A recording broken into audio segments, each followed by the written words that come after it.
আল্লাহ সুবহানাহু ওয়া তাআলা এত মর্যাদাবান, তিনি তার বান্দাদেরকে এত বেশি ভালোবাসেন। তার একটা অংশ এখানে আমি আপনার কাছে উল্লেখ করবো, এটা আপনার অন্তরকে প্রশান্ত করে দেবে ইনশাআল্লাহুল আজিজ। আপনারা কি জানেন যে কাল কিয়ামতের মাঠে আল্লাহকে দেখতে পাবেন? জানেন? এই যে মাত্র অল্প কয়েকজন লোক জানেন। কয়জন লোক জানেন? একটু হাত তুলুন দেখে আল্লাহকে দেখতে পাবেন। দেখতে পাবেন? তা আল্লাহর তো আকারই নাই। সুবহানাল্লাহ। আমাদের আকীদা কিনা আমাদের সমাজে তারা বলে আল্লাহর আকারই নাই, তার মানে আল্লাহর কোনো গেটআপ, যেটা অস্তিত্ব, আল্লাহর সত্তাই নাই। আল্লাহ বলছেন হাওয়ার মতো, মানে কিছুই নাই। তাহলে যাদের এটা আকীদা তারা আল্লাহকে দেখতে পাবে? অথচ দেখেন তারা বুখারী, আচ্ছা হাদিসের কিতাবের মধ্যে সবচেয়ে শ্রেষ্ঠ কোন কিতাব? বুখারী আর মুসলিম। অথচ বিষয় বুখারী মুসলিমের মধ্যে হাদিস রয়েছে, রাসূল সাল্লাল্লাহু আলাইহি ওয়াসাল্লাম বলছেন তোমরা আল্লাহকে স্বচক্ষে, দিব্য চক্ষে, চাক্ষু সরাসরি দেখতে পাবে। তাহলে যারা বিশ্বাসী করেন আল্লাহর আকার নাই, তো তারা কি দেখবে? কাকে দেখবে? কিছুই দেখতে পাবে না। তাহলে আকীদা দেখেন, আমাদের কোরআন সুন্নাহ থেকে আমাদের আকীদার কোনো মিল নাই।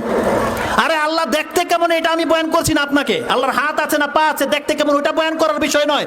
বিষয় হচ্ছে আল্লাহ সুবহানাহু ওয়া তাআলা আছে কিনা। আর আল্লাহর রাসূল বলছে যে কাল কিয়ামতের মাঠে তোমরা আল্লাহকে নিজের চোখে চাক্ষুষ দেখতে পাবে। আপনি হাদিসের নাম্বার জানতে চান? কয়েকটা হাদিসের নাম্বার রয়েছে। আপনি মুসলিমের ঈমানের অধ্যায় খোলেন, তিনি অধ্যায়ে কায়েম করেছে যে আল্লাহকে দেখার অধ্যায়, মারিফাতু, আল্লাহকে দেখার মারিফতের জ্ঞান, এটা ঈমানের অধ্যায় 1 নম্বর অধ্যায়ের 81 নম্বর পর্ব এটা। তারপরে 84 নম্বর পর্বে চলে যান, যে মনজিল আদনা আহলিল জান্নাতি মানজিলাতান ফিহা, সর্বশেষ জান্নাতের মর্যাদা কি হবে, এটা 84 নম্বর পর্বে। এক একটা হাদিস 2 পৃষ্ঠার, আপনি দেখেন সেখানে লেখা আছে। আপনি চলে আসেন ইমাম বুখারীর কিতাবে, ইমাম বুখারীর সর্বশেষ অধ্যায় 97 নম্বর অধ্যায়, যেটা কিতাবুত তাওহীদ হিসেবে আপনারা জানি, তার আপনি 8 নম্বর এবং আপনি 24 নম্বর পর্বটা খোলেন, সেখানে জাবের বিন আব্দুল্লাহ রাসূল সাল্লাল্লাহু আলাইহি ওয়াসাল্লাম থেকে হাদিস বলছেন, কালা রাসূলুল্লাহ সাল্লাল্লাহু আলাইহি ওয়াসাল্লাম ইন্নাকুম সাতারাউনা রাব্বাকুম ইয়ানান, তোমরা তোমাদের প্রতিপালককে খুব শীঘ্রই দেখতে পাবে স্বচক্ষে। ইয়ানান বলা হয়েছে, এই আইন কালেমাকে জের দিয়ে পড়তে হবে, বলেছে ইয়ানান, স্বচক্ষে চাক্ষুষ দেখতে পাবে। যেভাবে আপনারা চাঁদ দেখতে পান স্পষ্ট, কোনো রকমের ভ্রম হয় না, রাসূল সাল্লাল্লাহু আলাইহি ওয়াসাল্লাম বলছেন প্রত্যেকটা মুসলিম যদি ইসলাম নিয়ে মরতে পারে, সে পাপী হলেও আল্লাহকে স্বচক্ষে দেখতে পাবে। আসুন আমি আপনাকে বর্ণনাটা বলে দেই।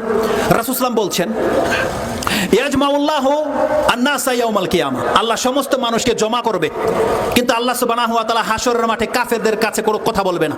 আল্লাহ হাশরের মাঠে কাফেরদের সামনে আসবে না। একজন আহ্বানকারী আহ্বান করবে, ওয়া ইউআযযিনুল মুআযযিন, একটা ভাষা রয়েছে, ওয়া ইউনাদিল মুনাদি, একজন আহ্বানকারী আহ্বান দেবে, তারা বলবে মান কানা ইয়াবুদু শাইআন ফালিয়াত্তাবি, যে দুনিয়াতে যে যা কিছুর যার পূজা করেছো সে তার সাথে হয়ে যাও। এটা আল্লাহর পক্ষ থেকে প্রথম এলান হবে। দুনিয়াতে যে বাদরের পূজা করেছে, ইঁদুরের পূজা করেছে, পাথরের পূজা করেছে, বটগাছের পূজা করেছে, কচ্ছপের পূজা করেছে, গজার মাছের পূজা করেছে, চাঁদ সূর্য আগুন, যে যার পূজা করেছে, যে লিঙ্গের পূজা করেছে, আল্লাহ সবকিছুকে হাসর মাঠে দাঁড় করিয়ে দেবে। দিয়ে বলা হবে মান কানা ইয়াবুদু শাইআন ফালিয়াত্তাবি, যে যার ইবাদত করতে তার সাথে হয়ে যাও। এই বানরের পূজারীরা, এই পাথরের পূজারীরা মনে করবে যে আমরা দুনিয়াতে খুব ভালো কাজ করেছি, আজকে মনে আমরা নাজাত পেয়েই যাব। তারা স্বেচ্ছায় হাসরের মাঠ থেকে আলাদা হয়ে যাবে। হাদিসের ভাষাটা এরকম, ওয়ায়াতবাউ মান কানা ইয়াবুদু শামসা শামসান ওয়ায়াতবাউ মান কানা ইয়াবুদুল কামারা কামারান ওয়ায়াতবাউ মান কানা ইয়াবুদু তাওয়াগিত তাওয়াগিত। এই তাওয়াগিত বলে দিয়ে আল্লাহ সমস্ত বস্তুকে শামিল করে দিয়েছে। আল্লাহ বলছেন যে যার পূজা করেছো, যে সূর্যের পূজা করেছে সূর্যের দিকে হয়ে যাবে, যেই ব্যক্তি চাঁদের পূজা করেছে চাঁদের দিকে হয়ে যাবে, আগুনের পূজারীরা আগুনের দিকে হয়ে যাবে। এইভাবে প্রত্যেকটা বস্তুকে আল্লাহ তাগুত দিয়ে আলাদা করে দিয়েছে। যখন তারা আলাদা হয়ে যাবে, ওয়ায়াবকা হাযিহিল উম্মাহ ফিহা মুনাফিকুহা, সেখানে মুনাফিকরা এবং মুসলিমরা বাকি থাকবে।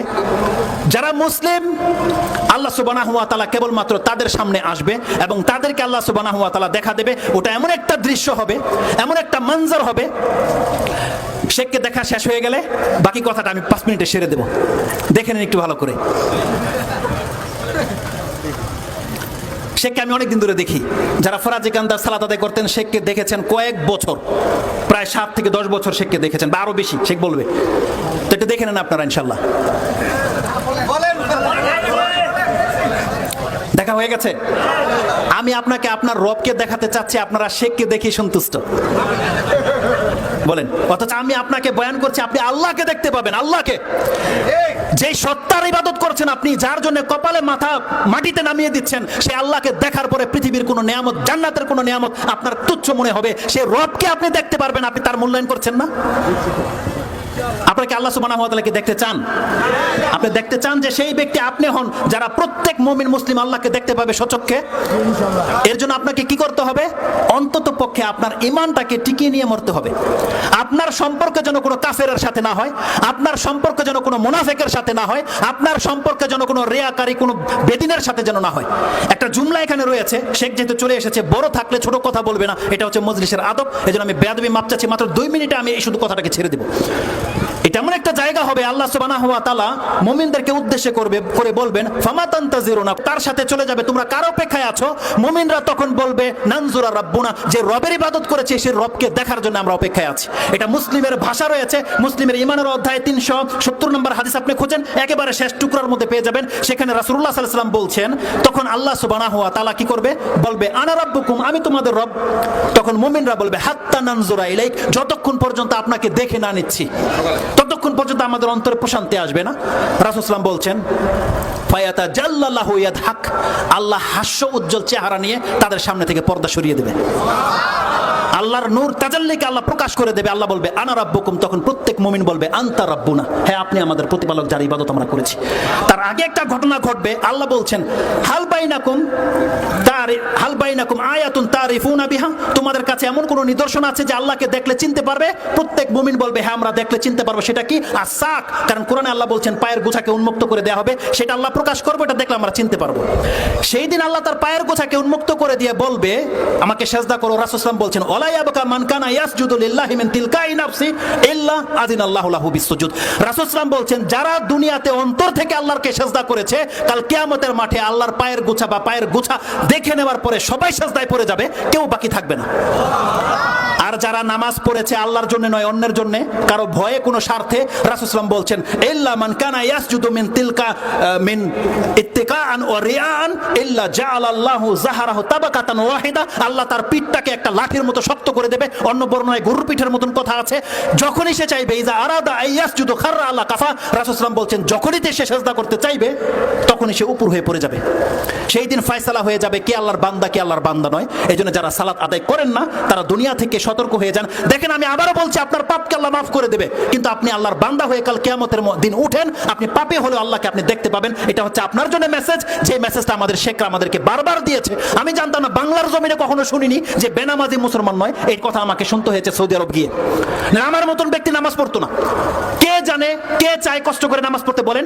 যখন আমি জানছি যে আমি পাপে হলো আল্লাহ আমাকে মাফ করবে, আমি মুসলিম সেজন্য আল্লাহ আমাকে মাফ করবে, কিন্তু কোনো বেনামাজিকে আল্লাহ মাফ করবে না, সে মুসলমানদের কাতারেই পড়ে না, সেই দিন থেকে আমি নামাজ ধরে নিয়েছি। আলহামদুলিল্লাহ, এখন পর্যন্ত ছুটিনি। আল্লাহর কাছে দোয়া, আল্লাহ যেন কিয়ামত পর্যন্ত নামাজি হয়ে তাকে সেজদা করে যেন আমরা মরতে পারি, আমরা আল্লাহর কাছে এই দোয়া করি।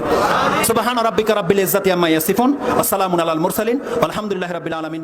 আসসালামু আলাইকুম।